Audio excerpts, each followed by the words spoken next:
رکھیں کرسی پر انتہائی اختصار کے ساتھ اسامہ صغیر، وقت کم ہے اور ہم جو مقصد ہے ہمارا جن کو سننا ہے ہم سب حضرات نے، میں کوشش کروں گا کہ بلا تاخیر ان کے بعد میں دعوت دے سکوں۔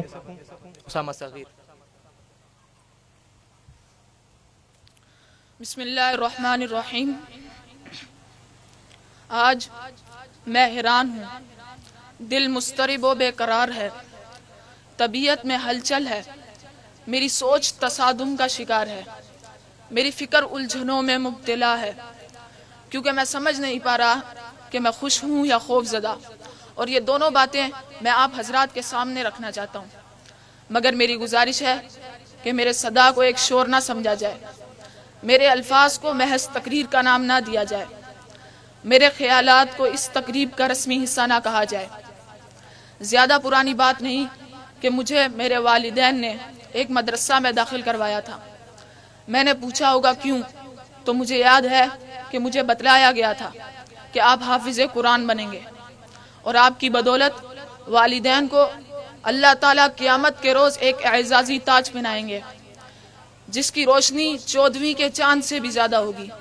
ایک ایسی تقریب میں پہنایا جائے گا جس کی صدارت خود اللہ تعالیٰ کریں گے، اور نظم و نسق فرشتوں کے حوالے ہوگا، اور ایک دن ایسا آنے والا ہے جس کی ہولناکی اور حساب و کتاب کے خوف سے لوگوں کے کلیجے منہ کو آ رہے ہوں گے۔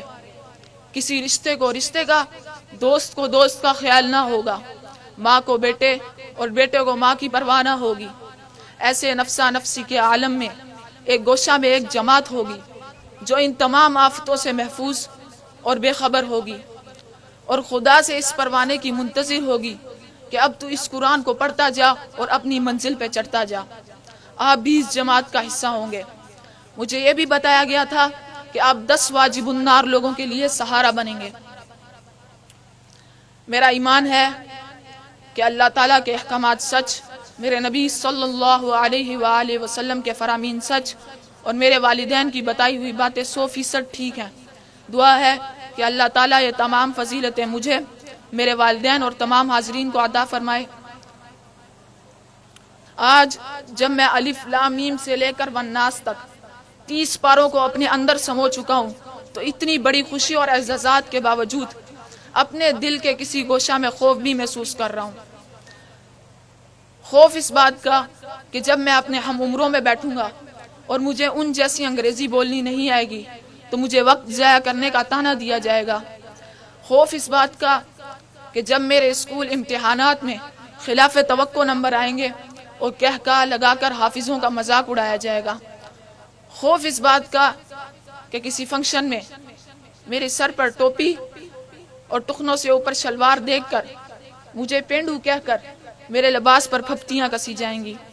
خوف اس بات کا کہ پوری دنیا میں لاکھوں چوروں، ڈاکوؤں اور قاتلوں میں سے اگر کوئی داڑھی والا نکل آیا تو اس کا طعنہ بھی مجھے دیا جائے گا۔ اپنے دل کو ذرا اور ٹٹولوں تو ایک غصہ میں غم بھی ہے جو مسلسل بڑھ رہا ہے اور دیمک کی طرح میری خوشیوں کو کھوکھلا کیے جا رہا ہے۔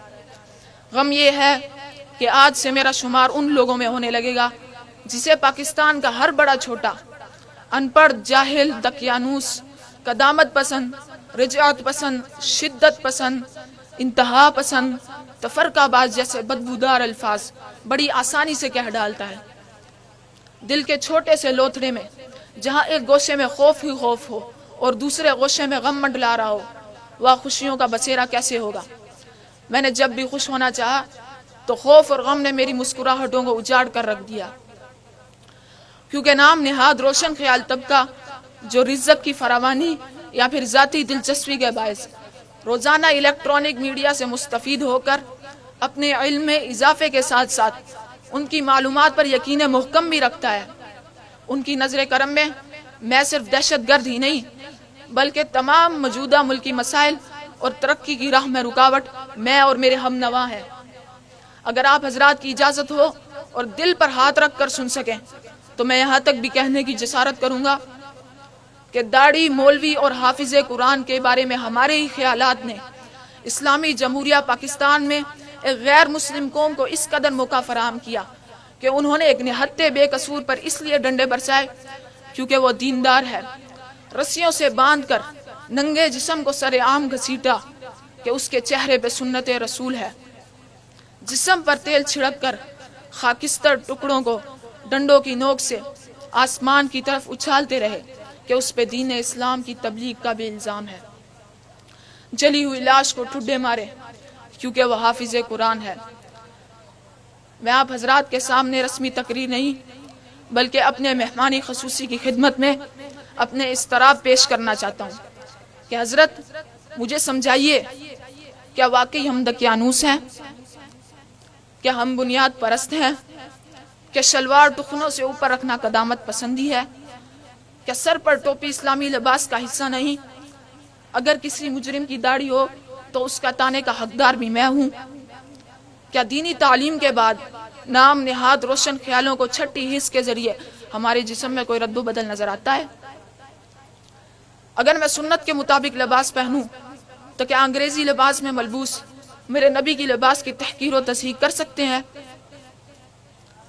اگر میں انگریزی کے 4 لفظ نہ بول سکوں تو کیا اعلی اخلاق میرے مسلمان بھائیوں کو اجازت دیتے ہیں کہ وہ قرآن کو مورد الزام ٹھہرائیں؟ کیا قرآن کی دولت کسی دولت سے کم ہے؟ وعلیکم السلام.